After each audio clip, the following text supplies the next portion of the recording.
Hey, it's Jane, and I'm here with the Compassion Project, and I am super excited to be here with my sister, Laurie Koss.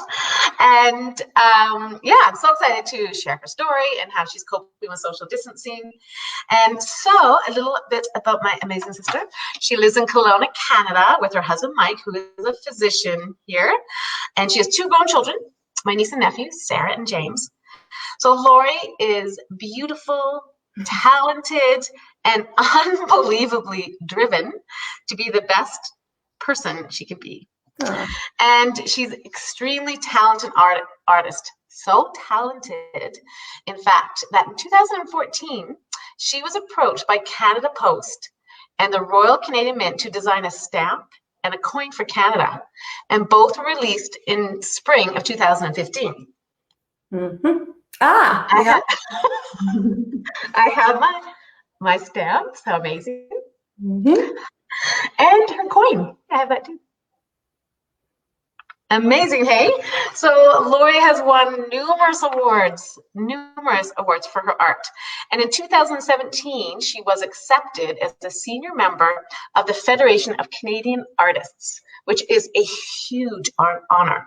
Amazing. So in 2018, Laurie created a fundraiser with one of her pansy paintings for a beautiful, beautiful friend of ours, Jillian White, who was going through colon cancer, fighting for her life with colon cancer at the time. And so Laurie created this amazing fundraiser. And in June 2019, was able to donate over $12,000 to the BC Cancer Foundation in Jillian's name. Absolutely amazing. So what we want to talk about today, we're definitely going to talk on how Laurie's giving back with her art, because she does have another fundraiser coming up. And we want to talk about Jill's fundraiser, and also how you're coping with social distancing. So I just want to know, welcome, sister. Thank you. Do you remember, I'm sure you do, when you first realized things were changing with this global pandemic and that things were bigger than people knew? Because I know you're married to a physician, so I think you had a bit more insight.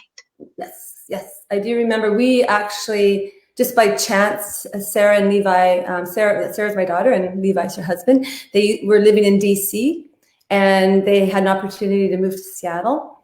And by chance, our daughter had some kind of gut instinct or something, I don't know what you want to call it, but that they needed to be in Seattle by March 1st. This is way back, like in the fall. She just kept pushing for March 1st. And thank goodness she did. So we went down that first week in March, and it was brewing already, and it had gotten into Seattle, COVID had. And Sarah phoned us the day before we were to leave and said, "Are you sure you guys want to come? There's been, I think there'd been a death at that point, or I can't remember, maybe 1 or 2 deaths." And she was really concerned about us coming down. And we said, "No, let's do it." So we went down, we spent a week with them. Thank goodness we did, helped get them settled. And then when we came home, that's when it all kind of went crazy. And we self-isolated starting about 4 days before everyone else that was coming back from the States was asked to self-isolate. So we started self-isolating on that Sunday. And then, well, we have ever since, really. But thank goodness. Funny little Laurie, I was thinking, I remember that. And I remember thinking, I'm just self-isolate. You did. That's right. You did. I remember. Yeah. Well, my husband, Mike, is the lead physician for the Division of Family Practice in the Central Okanagan. So he was thrown right into helping local physicians become prepared to deal with this. So he was working like, I think 12, 13, 14, sometimes even 15 hours a day on these conference calls. And I was helping by bringing him his food. And we didn't go out at all. We did delivery, takeout, and grocery pickup and that kind of thing too. So yeah, and it was interesting. You had asked me about this before, but that was a really weird time for me. How it impacted my life, and something you'd asked about is that I couldn't be creative for those first few weeks. I just couldn't, and I thought it was just something that I was experiencing. But later on, I found out from a lot of my creative friends and counterparts, artists, writers, and so on, that there are a lot of people that couldn't be creative for about 2 weeks. And then it's just after about 2, maybe 3 weeks, I started to get interested in painting again, and friends started to go back to writing or whatever. And so there was something, I don't know why it affected us that way. I think I personally, in order to be creative, I need to feel safe. And I don't think I felt safe. Oh, that's interesting, because I remember talking to you because I thought, oh, she's probably just painting all day. She's self-isolating. I would, and I was busy doing my thing. And then I remember I would message you and I'd be like, you must be painting so much. And you said, I haven't painted at all. I was like, I was like, what? So when did you get back into painting then? Like after it was a couple of weeks, what made you? I think it was like 2 or 3 weeks of just feeling like I was getting sucked into that rabbit hole of media, all the reports and the news, and I felt like, sorry, that I was just, I'd get up in the morning and I would just get caught up in that. And I think about 2.5 or so weeks in, or maybe 3 weeks, I just made a decision. Tomorrow's Monday. I'm going back to normal. This isn't going away anytime soon. And we have to just create a new normal. So that's what I felt like, that my new normal was going to be accepting that there's this virus happening, and that what I can do is just go back to normal. And my normal was that I spend the afternoons, late morning, right till dinner time painting. So, and in my studio. So I just went back to it. I actually had a hard time feeling inspired to do that, but I found a image that really spoke to me. And it was a very challenging image. It's this, and right behind her. Tell them it's the hydrangea. It's gorgeous. So you started painting that that was new during this coronavirus. Right. The first thing I started to paint when I was in the middle of self-isolating, and it was good because it took me a couple months. I think, I don't know, I didn't time exactly, but I think it was probably 7, 8, I don't know, at least that many weeks, working a number of hours every afternoon. And during that time, one of my followers on Facebook or Instagram asked if I would post a video of myself painting. I'd never done that. I tend to be a very private person. I'm not like you. I really appreciate what you're doing, and you're super brave and gutsy. I love what you're doing, but it's not my thing. I'm much more comfortable. I'm a photographer by training, first of all, before I was a painter, and I'm much more comfortable behind the lens. So being the creative person behind the lens. Anyhow, I'm doing this. I'm happy to do it for you and for the cause that I'm raising money for. Mm-hmm. But, so I thought, posting a video of myself painting feels quite out there. Maybe I'll put music on. And if I put music on, then maybe people could just focus on the music. And who would really want to see me paint anyhow? It's kind of silly, because I thought, a few people have asked me. So I thought, I'm just going to do one. And then you got really moved by that painting. And after that, people's response was so much that it made me feel as though maybe in some little teeny way, I was doing my bit with COVID, that people were, for some reason, getting something from watching me paint. And I got a comment the other day that somebody said, thank you for helping me stay calm through these last couple months. And by watching you paint really calmed me down. So yeah. I thought, okay, if that's the case, I'll post a video of me painting every couple of days, which I did until it was done. So yeah, and it's amazing. And so I had seen that morning. I remember I was shocked. It was like a classical music, and you're painting. I posted it in the Compassion Project so people can see it, and it just made me feel so good, and it made me feel calm. And I think it came out in a time when we're writing like, this is going long, this is bigger than we think. And I went on Facebook, and there you were painting. It was peaceful, it was beautiful. I was like, oh my goodness, I loved it. Yeah. So okay, so I definitely want to talk about more of the painting, but I just want to quickly also talk about, because you do yoga, and how do you keep your mind in that, centered and calm, and your mindset strong during this? Well, for me, I've been a yoga teacher for 9 years now, I think it is. Something like that, 8 or 9 years. And it's been a godsend in my life. I mean, I can't imagine I'd be where I am with my painting or anything without it. So yoga for me is not about the exercise. It's an awareness practice. So it has taught me full awareness of my mind, and it's made me realize on the mat how I respond to stress. If a pose gets difficult, am I somebody? Yoga gives you an opportunity to do that. So to look at yourself, are you somebody who easily gives up? Or are you somebody that likes to push yourself?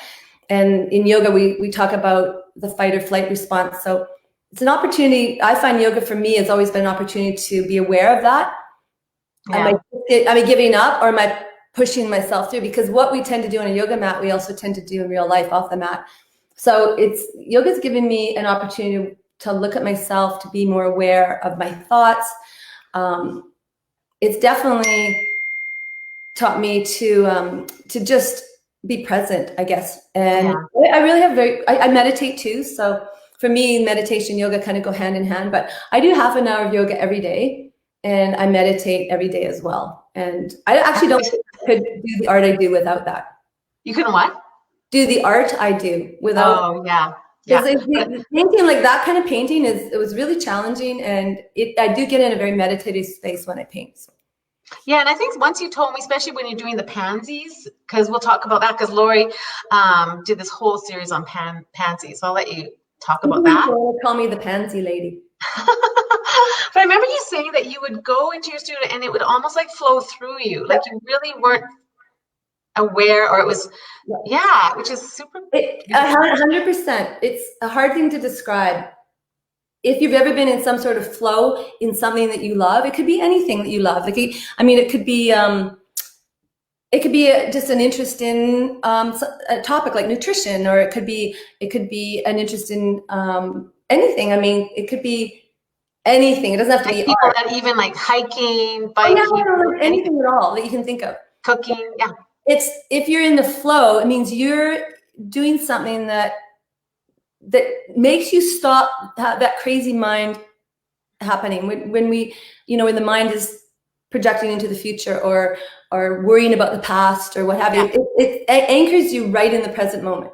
So anything that gives you that, I can't think of another example, but I mean, anything that someone's passionate about, your compassion project. Yeah. When you're doing something that you love and something that can take you into that now, that's to me what flow is with painting. Yeah. So I do feel like I have created intention for myself from the time I was really young, which was I want to be an artist.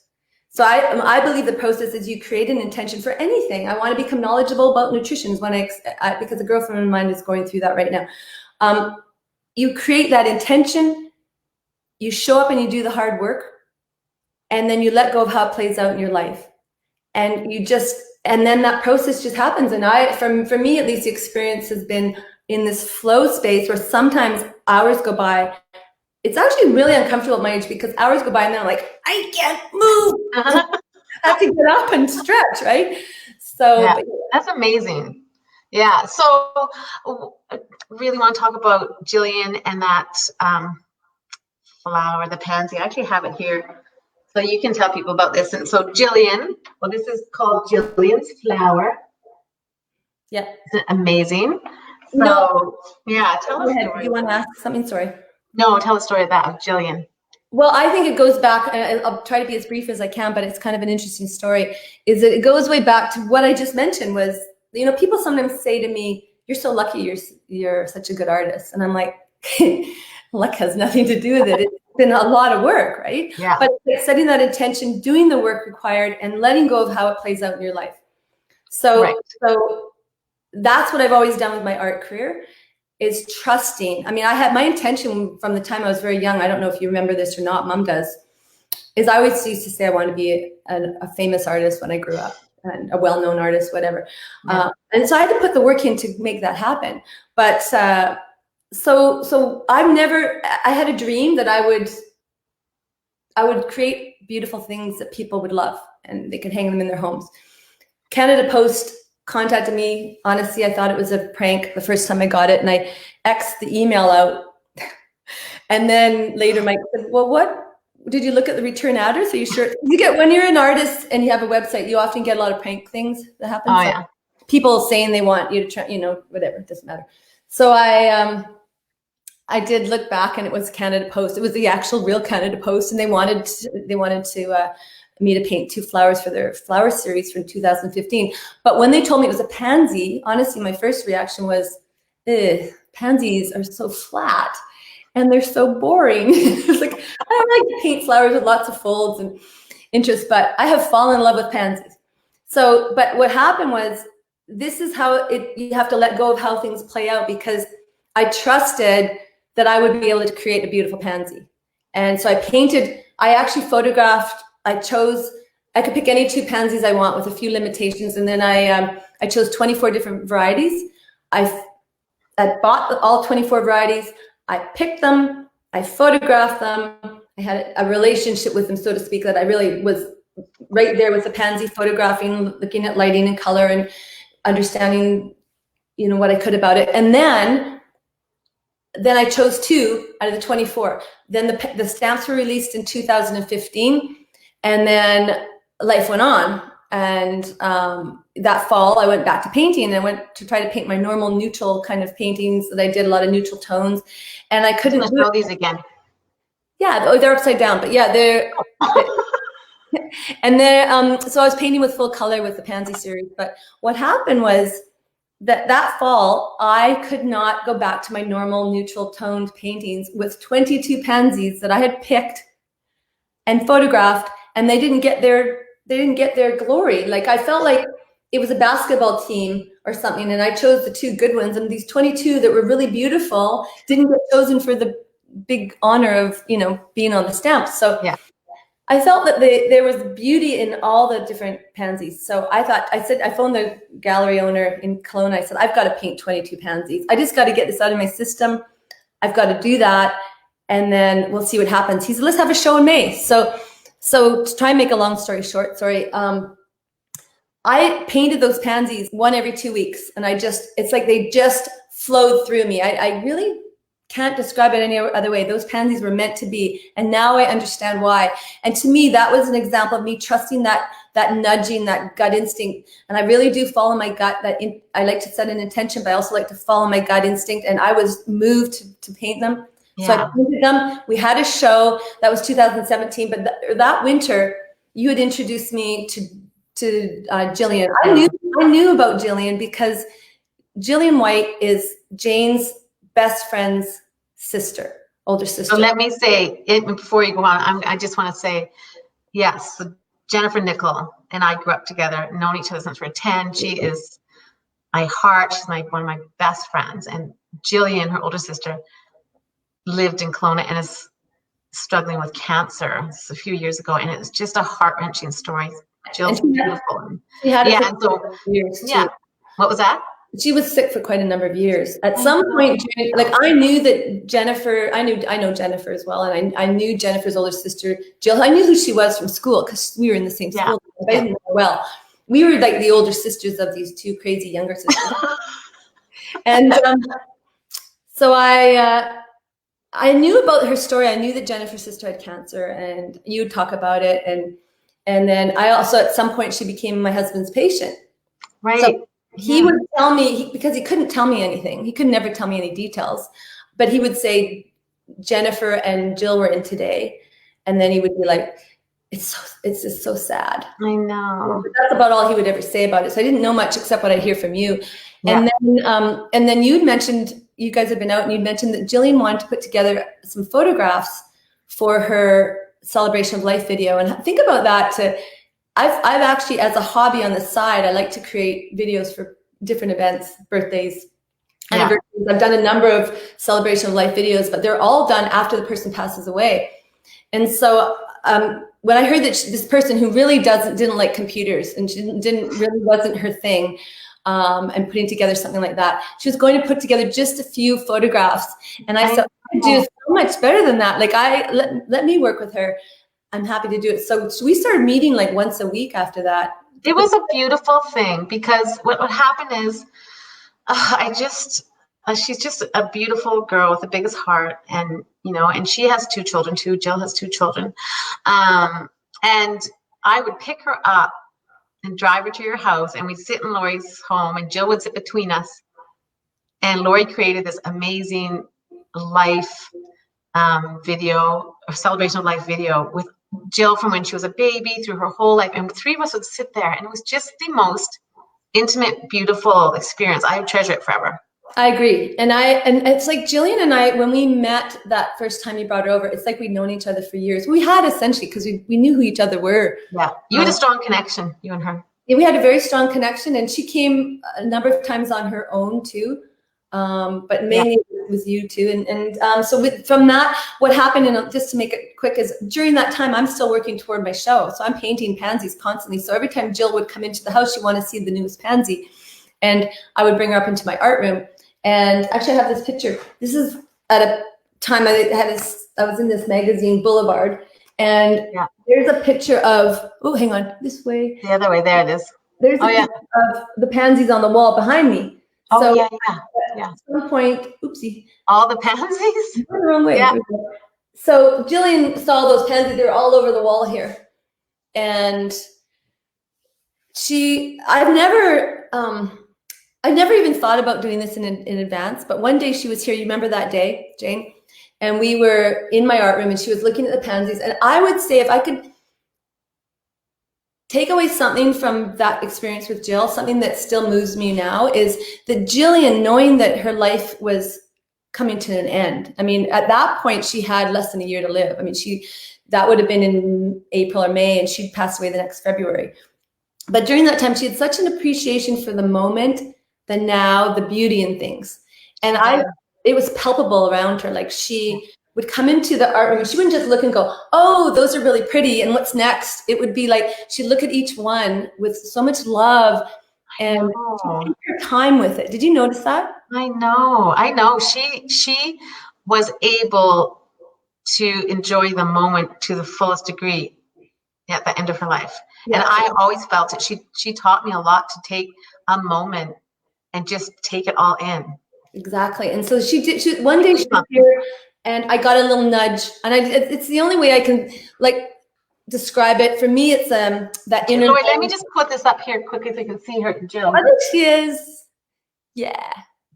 Okay. Yeah. So for me, there's a part of, I think we all have this. It's that inner voice, that gut feeling, that nudge, your higher mind, however you want to describe it.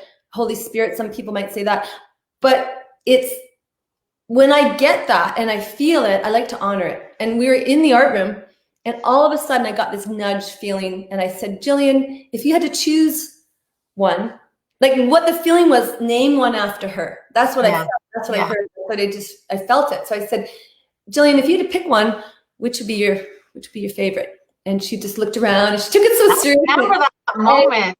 And she had a hard time choosing, and she said, I can't, I love them all. And I said, okay, if you had to pick one, is there one? I said, is there one you keep going back to? Trust your gut. I was saying that to her, just trust that instinct. Is there one you keep returning to? So she chose that one that you showed. She was very humble. Hey, Laura. Like, she felt almost not deserving. And I remember you are so deserving of having this painting with your name on it. She was just so sweet, humble, and And so I said to her, okay, from now on, Pansy 22, because I named my pansies by number, or all my flower paintings, Begonia 1, Begonia 2. So I said, she chose Pansy 22, no, Pansy 17, pardon me. And I said, from now on, Pansy 17 will always be known as Jillian's flower. Yeah. And of course, it was very emotional, but that didn't lead to the prints. What the prints and the idea for the prints didn't come till 6 months later. So I had my show, blah, blah, blah, go on. Jillian continues with everything she's going through, which was not an easy. Difficult, yeah. And we're in November. I was talking to Jill one day.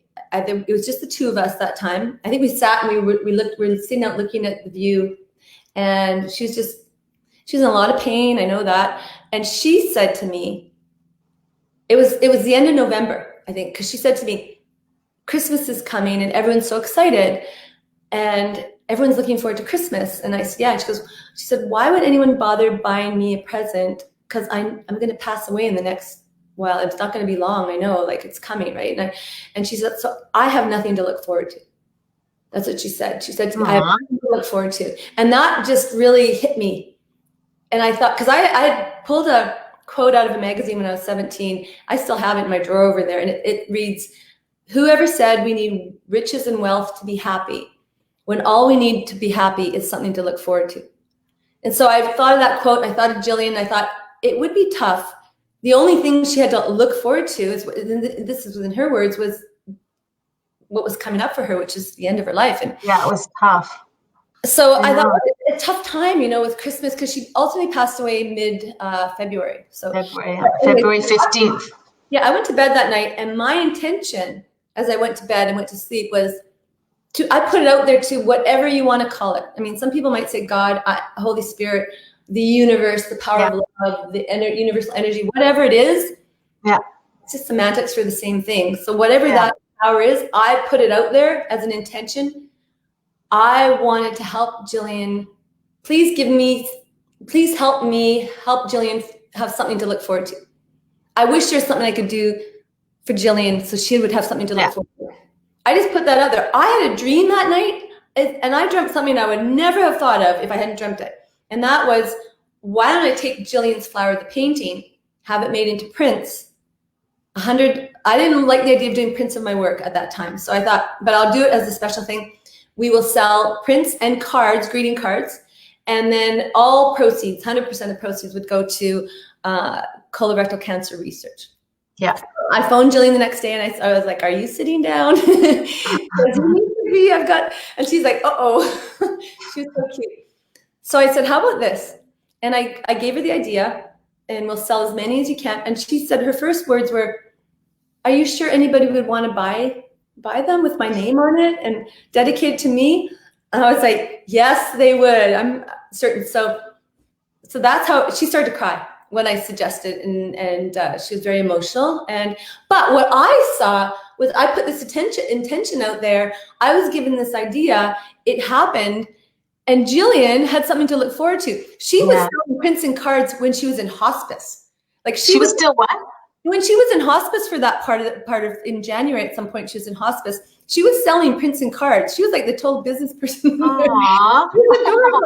She kept a card by her bed, and she would tell people, these cards are for sale, and all the proceeds go to colorectal cancer. So by the time Jillian passed away mid-February, she was blown away that I think it was about 20 had sold, something like that. 15 or 20 had sold, that many of her prints had sold. They sold all over the world. I sent some to Turkey. Like, she has a friend. One of her good friends lives in Istanbul, I think. One of her good. No, but there's that one to Istanbul, but I sent another one to Lebanon. Like, so I've sold them all over. So to date, this is Jillian's Flower, by the way. I've got it's a print of it. I have 3 left. Oh, I know. I've got 3 left. So this is the one. I love mine. How many do you have left? 3. So 3 out of 100. 3 out of 100. So we sold 97 of them have sold. Wow. And anyways, so that was there's a spiritual saying that I absolutely love, and it impacted my life the other day. Can I read? Did you have another question? No, go ahead. No, read it for sure. I had a little bit of what in our family, and Jane may or may not remember this. We have a saying. Sometimes we just get plum disease. Do you know what that in your family? Yeah. Yeah, or in our family. Maybe it wasn't. It means poor little old me. So I had plum disease a week ago Tuesday. Yeah, it's today. What's today? Tuesday? A week ago today. I had a total plum disease day. I don't know what's the matter with me. I was just, I think because our daughter lives in the States and we can't get to her, and that was just getting to me. But anyhow, I had a plum disease day, and Mike said, "Well, you know what to do to get out of that. Gratitude, blah blah blah." And he and I talked about it, and I said, "I don't want to do any of that. I just want to feel grumpy today. I just feel like this. I don't know why. I'm just going to own and honor it."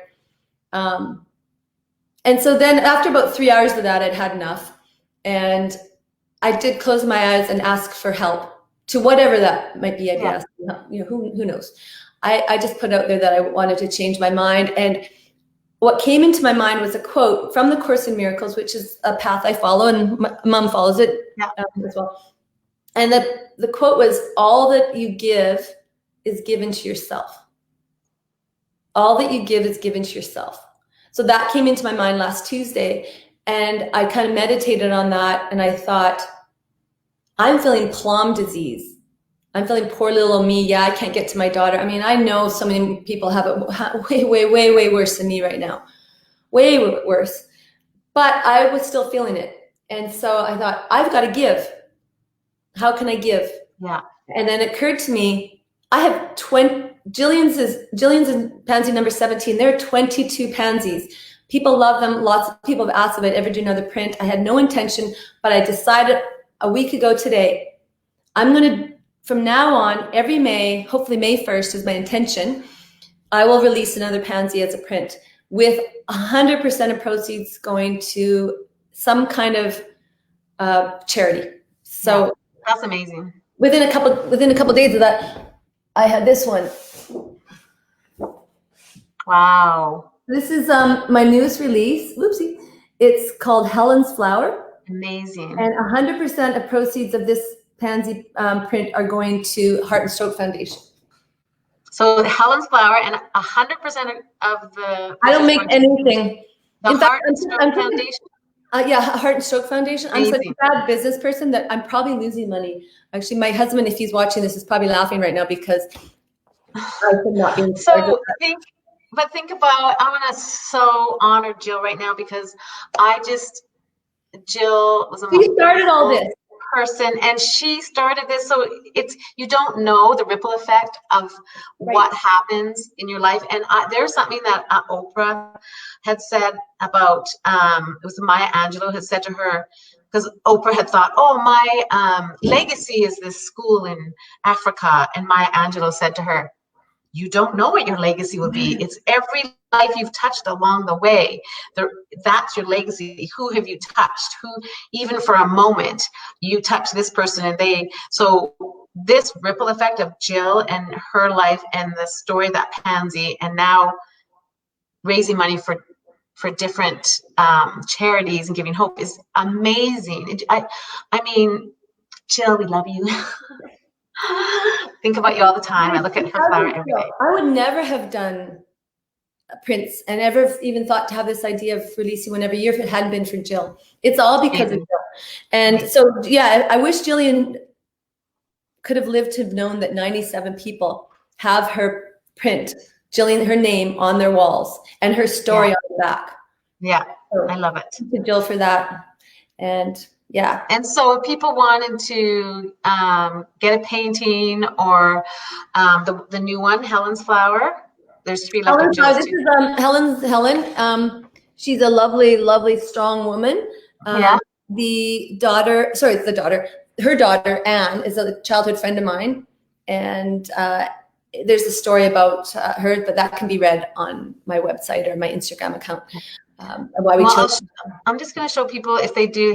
Laurie has a website with her art. Her art is amazing. And so you can go there. I'll put the link in the comments so people can go right to your website and check it out. Will there be information on that fundraiser there? Yep. Okay. All of that. And then I've also and then you have your Instagram. Yeah. Your Instagram is there. Yep. And then I'm also on Facebook, Laurie Koss Artist. Yeah, for her and I have an announcement about the painting behind me. Can I make that? Yeah, absolutely. So I was very moved, as I mentioned, painting. I felt like I was doing my little tiny part, helping some people stay calm, watching me paint. And so many beautiful, uplifting comments that I appreciated more than people realize.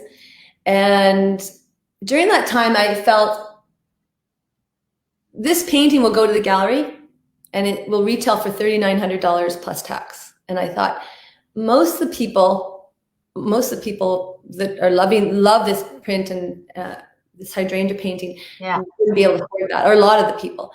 Yeah. And I thought, I wish there's a way I could make my art more accessible to more people. So I thought about it, and I kept thinking, all that you give is given to yourself. I wanted to share it. And also, to backtrack a bit, if I were an artist that could produce a painting in a day or 2 days, there'd be no point making prints. But that painting took me 2 months. So I looked into it. I did some research with the help of the previous gallery owner. He researched for me as well.